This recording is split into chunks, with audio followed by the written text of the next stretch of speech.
When it comes to oil filters, it can get pretty expensive. Some of the most advanced racing, when you're racing, or when you have a motorcycle that's the RPMs are well over 15,000, 10,000, or even 8,000, your oil filter is going to be very crucial.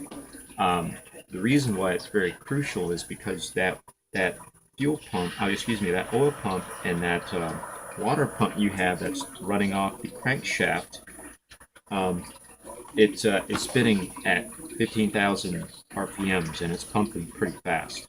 There's no governor on there that sets a maximum RPM for the oil pump and for the water pump.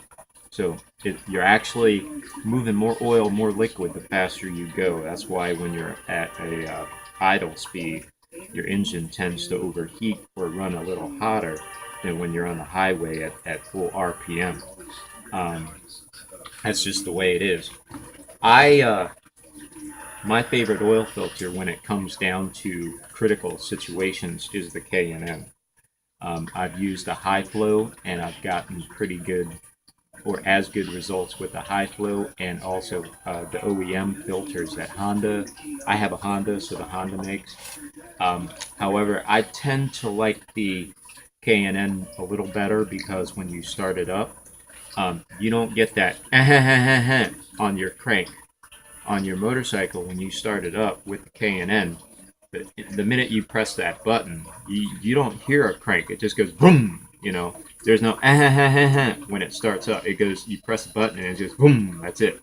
There's no noise in between when you use a K&N high performance filter, and that's why I like it so much. It has that backflow. It has that advanced backflow, and even though I've used other backflow filters, the K&N by far does not even rotate at all before it starts. And in my opinion, that's one of the best ways to determine how well that oil filter is performing. But in addition to that, when in the summer, especially in the South and the really hot states like Arizona, Texas, and Florida, your oil is at such a critical limit that you have to be very careful with the oil filter and what the oil filter is also doing as the engine is starved of the oil or as it's trying to cool. You want that maximum flow and you want it to just really perform. And that's why I say during the summers, you may want to just don't resort to any other filter than what you think is your best filter. But during the winter, a lot of people store their bikes. A lot of people like to change the oil on their motorcycles before they store their bike. Here in Florida, you don't really need to do that. It's all riding season, and although it gets pretty cold at night sometimes, and I'm talking pretty chilly in the 30s sometimes. When I was in college, I used to ride back and forth all the time, and I've gone through the mountains. And I'll tell you what, when you go through the Appalachian Mountains in Virginia or up and down the eastern coast of the United States, you're going to find out what cold is when you hit that valley and you hit the moisture at high speed. You're going to feel it through your bones, and you're going to know right away what being cold is and how uncomfortable it is on a motorcycle. So in Florida, even though it's winter, it doesn't really have that chilling effect that up north does to you if you're on a motorcycle. And that was when I was in my 18, 19 years old. So at a young age, I learned how to ride in temperatures, and I learned early what kind of dangers and what to do and not to do. Now, if you store your bike, then you might as well just look into a cheap oil filter because there's no point putting a very expensive oil filter if during the summer you're just going to change the oil to flush it and put on a new oil filter. If you do that, I would probably just leave the oil filter on there and try to get 10,000 miles out of it. The high performance or the expensive ones will go 10,000 miles. So, but if you want, you can do what I do, which is to compare them and look for a cross reference. In this case, I've gotten I've gotten oil filters that cost about $2 each, and I bought cases of them. I bought 2 cases of these things, and I'm down to my last case. Um, but like I said, during the summer, I only use the K&N filter, so I don't recommend you do this in the winter when the heat, uh, do it in the summer when the heat's a big problem or when the flow has to be at its maximum. In the winter, you can go with just a standard filter. Usually they're about $5, $6, so you're about 50%.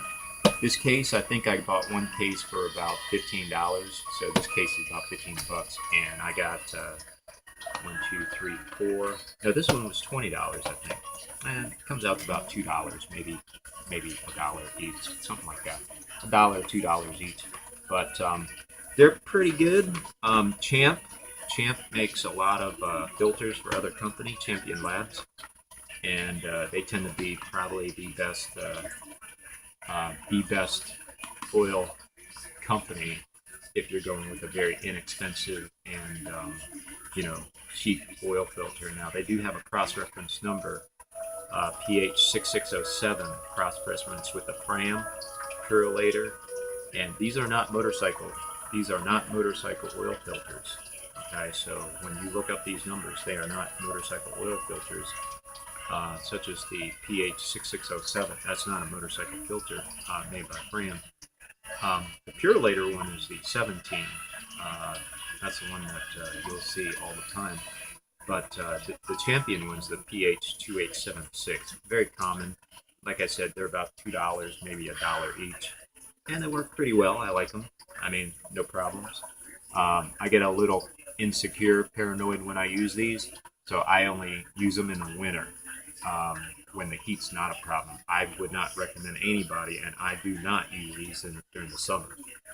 I have without any problems, but I think it puts a lot of strain on your oil, and when you put that strain on your oil, you may develop a leak, and if you have a leak, this oil filter may cause it to leak even more. So be careful if you have an oil leak and you go with a cheap oil filter, because you're increasing the pressure in your oil lines, especially when it gets hot too. This one is this one's actually a filter for Subarus, and it's the same one. They're pretty good. Like I said, I got them for about $2. I'm very happy with them. No problem. I don't even think about changing the oil on it, to be honest with you. If I want to change it at 3,000 miles, I just do it. If I don't like the oil, or it's dirty, or I just feel it, I just do it. I just change it out. No biggie. I get a little paranoid or get a little bit concerned when I use the K&N filters, which are very expensive but are so good, or even the OEM one that the manufacturers have, which are designed for the engine and are very good, or if not as good and better as the K&N. But they tend to last a little. The OEM ones tend to last a little longer, and they don't. They have a proper flow and pressure on your oil lines. So be careful about that, especially in the summer. Like I said, I only use this in the winter when it's so cold and there's no issues with the flow. It's thin, or it should be thin, but that's something to look into. So basically, I use a very inexpensive oil filter, and the oil change is the most important part of any engine routine maintenance. And I know oil filters can be very expensive. The high flow filters I also use. They're pretty good. They come in about $6. The Fram ones are very good. I think the Fram is a little bit better than the high flow, but the high flow is made for motorcycles and racing. So I haven't seen any scientific tests. If you know any scientific tests, let me know about the high flow, the Fram, and also the K&N. These, I can tell you, will probably not win any tests. Again, this one is a 61365, which is a pH 2876 cross-reference number. This is a pH 2876. which is a very common basic oil filter. They do make it for transmission oil also. So the difference between a transmission and oil filter is basically none, if you want to know the truth. Synthetic have a tendency to have a little micron filters on it because they're so thin. Synthetic oils are, the reason why people don't like synthetic oil in their engine is because it's thin.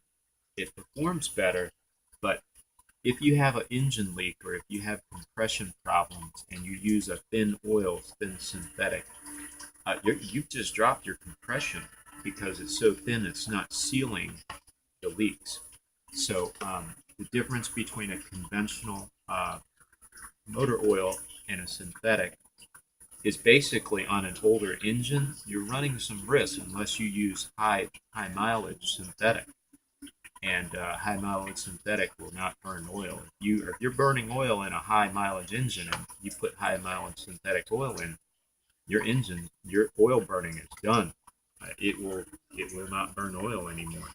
But again, that's the reason why. It's because your tolerance in your pistons and parts are worn down already, and the synthetic for years have just snuck right by those little cracks and those little crevices and entered into the combustion chamber where it produces smoke coming out the engine.